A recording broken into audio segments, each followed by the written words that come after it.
బంగారాన్ని కస్టమర్లు పెద్దగా కొనడం లేదు. నగల దుకాణాలన్నీ ఖాళీగా దర్శనమిస్తున్నాయి. రీటైల్ గోల్డ్ విక్రయాలు 70% పడిపోయినా పసిడి ఎందుకు ఇంతకాలం పరుగులు తీసింది? సెంట్రల్ బ్యాంకులు ఇబ్బడి ముబ్బడిగా పసిడిని కొనుగోలు చేసి దాచిపెట్టుకుంటున్నాయి. ఏ దేశం ఎంత మేర బంగారాన్ని కొనుగోలు చేస్తోంది?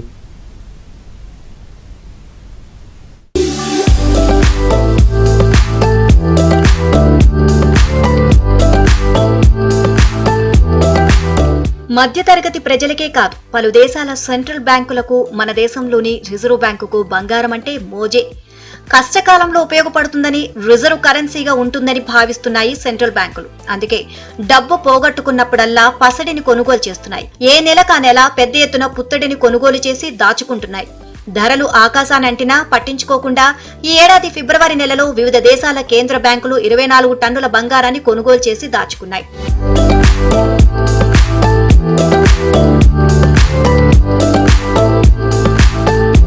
ప్రపంచంలోనే అత్యధికంగా బంగారం కొనుగోలు చేస్తుంది national bank of Poland, people's bank of China, central bank of Turkey, Jordan bank, చెక్ national bank, Qatar central bank భారీగా పసిడి కొనుగోలు చేసిన దేశాల జాబితాలో ఉన్నాయి. రష్యా ఉక్రెయిన్ యుద్ధం, ఇజ్రాయెల్ హమాస్ దాడులు, అంతర్జాతీయంగా ఆర్థిక అభివృద్ధి మందగించడం, అధిక ద్రవ్యోల్బణం, వివిధ దేశాల కరెన్సీ విలువ మందగించడంతో పాటు మరికొన్ని కారణాల వల్ల సెంట్రల్ బ్యాంకులు భారీగా బంగారం కొని దాచిపెట్టాయి. ప్రపంచంలో అనిశ్చితి తొలగిపోతే సెంట్రల్ బ్యాంకులు వాటిని వదిలించుకునే అవకాశం ఉంది. గత 11 నెలలుగా సెంట్రల్ బ్యాంక్ ఆఫ్ పోలాండ్ భారీగా గోల్డ్ కొంటోంది.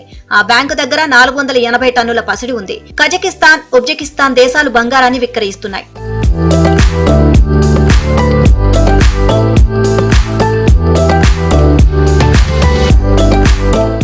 గోల్డ్ రిజర్వ్స్ అత్యధికంగా America, Germany, Italy, France, Russia, China, Japan, India, Netherlands, Turkey దగ్గర ఉన్నాయి. ప్రపంచంలో టాప్ 10 గోల్డ్ రిజర్వ్స్ ఉన్న దేశాలు ఇవే. మన రిజర్వ్ బ్యాంకు దగ్గర 840 టన్నుల బంగారం ఉంటే అమెరికాలో 8133 టన్నుల గోల్డ్ ఉంది. వ్యక్తుల దగ్గర అత్యధిక గోల్డ్ ఉన్నది భారత్లోనే.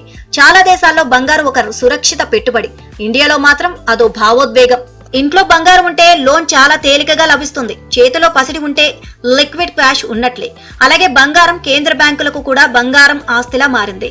ఇది సంక్షోభాల సమయంలో ఆర్థిక వ్యవస్థను స్థిరీకరించడానికి సహాయపడుతుంది. అమెరికా డాలర్కు రిజర్వ్ కరెన్సీ హోదా ఉంది. ప్రపంచవ్యాప్తంగా అనేక బ్యాంకులు డాలర్పై ఆధారపడడాన్ని తగ్గించాలని లక్ష్యంగా పెట్టుకున్నాయి. ఇందుకు బంగారం ముఖ్యమైన సాధనంగా మారింది.